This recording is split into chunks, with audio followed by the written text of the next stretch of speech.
Olá galera, aqui é o professor Clay de Geografia, estarei ministrando a aula pelo Sistema de Ensino Uniavan. Estaremos vendo hoje a questão da Antártica e os problemas ambientais. Bom pessoal, ali na página 4 nós temos uma imagem do urso polar para refletir, pensar um pouquinho sobre essa questão ambiental. E logo abaixo nós temos umas questões ali para vocês responderem. Lembrando, sempre que haja necessidade, tenha um adulto responsável por perto para auxiliar vocês, ok? Nós temos um texto sobre o projeto brasileiro na Antártida.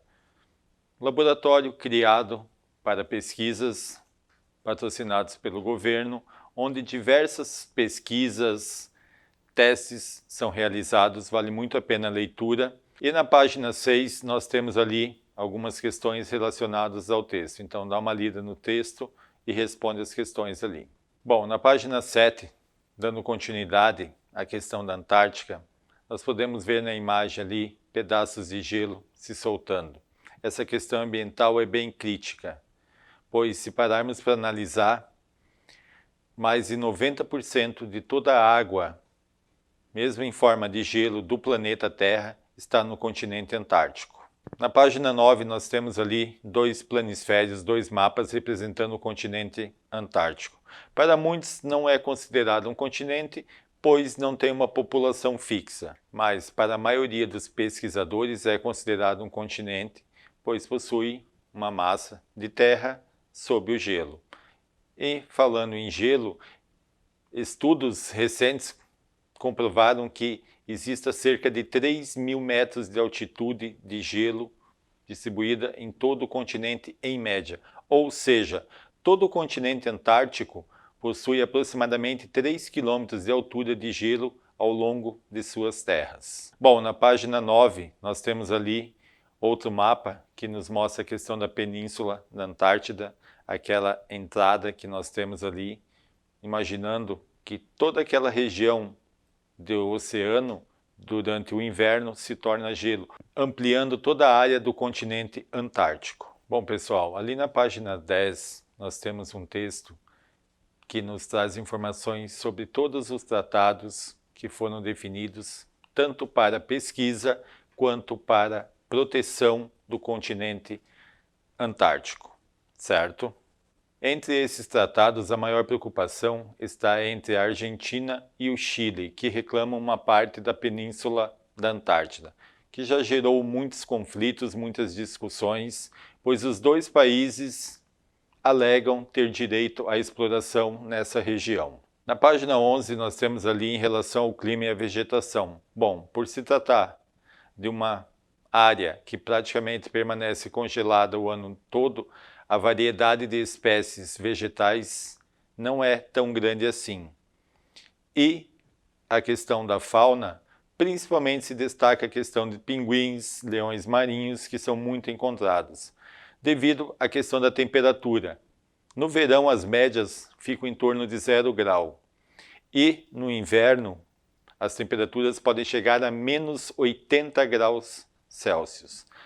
Algo inimaginável para o ser humano, devido às baixíssimas temperaturas e também ao vento que sopra constantemente, principalmente no inverno. Na página 12 nós temos ali a questão da ocupação humana, pois a maioria das pessoas que lá vivem são cientistas, pesquisadores, isso durante o verão, porque o inverno seria praticamente impossível a sobrevivência dos seres humanos a essas baixas temperaturas. Ainda na página 12, a questão das mudanças climáticas. Nenhum outro continente sofre tanto com as mudanças climáticas.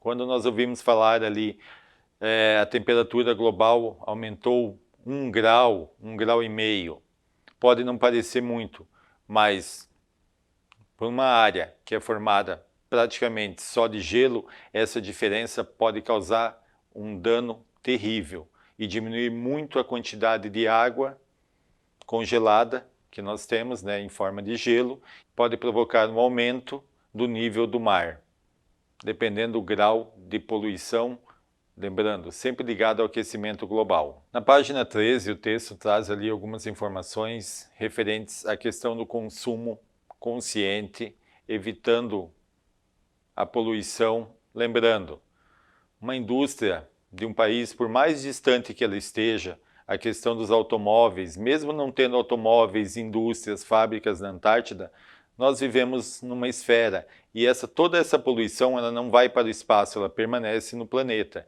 e acaba afetando principalmente essas regiões mais sensíveis, como é o caso da Antártida. Bom, pessoal, ali na página 14 nós temos a leitura e também na página 15 fala a questão do que é efeito estufa, o que é aquecimento global. Para muitos pode parecer a mesma coisa, mas o efeito estufa é um processo natural e é uma coisa boa. Sem o efeito estufa não haveria vida na Terra. O que seria o efeito estufa?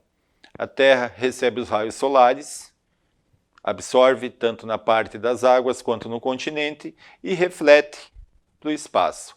Porém, como nós estamos vendo até agora, essa questão da poluição, cria-se uma cortina de poluentes que não deixa que esses raios solares voltem para o espaço.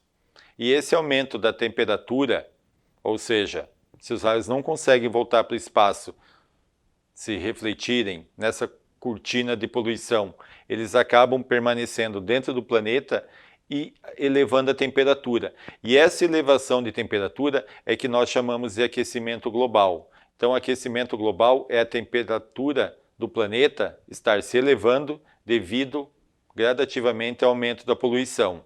Já o efeito estufa é um processo natural no qual a Terra absorve os raios solares e manda para o espaço, devolve para o espaço, digamos assim, o que não é necessário.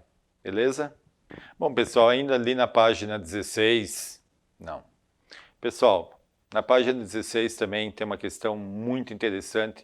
O que nós poderíamos fazer para diminuir a questão do aquecimento global? Desde sair de carro, se você pode ir ao supermercado, a pé, de bicicleta, morando próximo, por que tem que pegar o carro? Se tem na sua cidade um serviço de transporte público bom, para que tirar o carro da garagem? Isso acaba afetando, entre outras coisas, a emissão de CO2 com a queima dos combustíveis fósseis, principalmente a gasolina no caso. Outro aspecto que poderia favorecer muito nessa questão da diminuição da poluição seria evitar de comprar produtos de empresas que poluem muito o meio ambiente.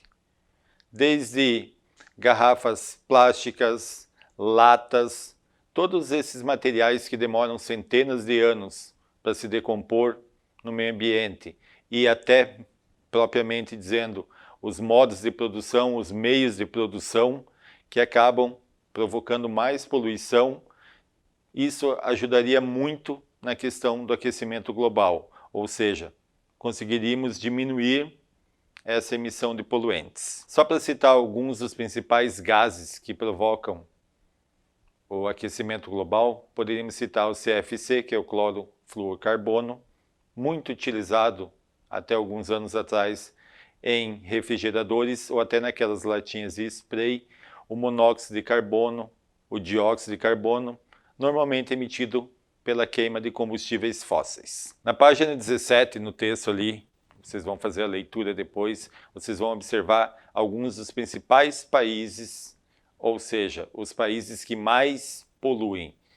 Podemos partir dos Estados Unidos, que é o maior consumidor de petróleo do mundo, a questão da China, que seu desenvolvimento econômico nas últimas décadas é espantoso, mas utiliza muito a questão do carvão mineral, que é outra fonte de combustível fóssil que libera muitos poluentes da natureza.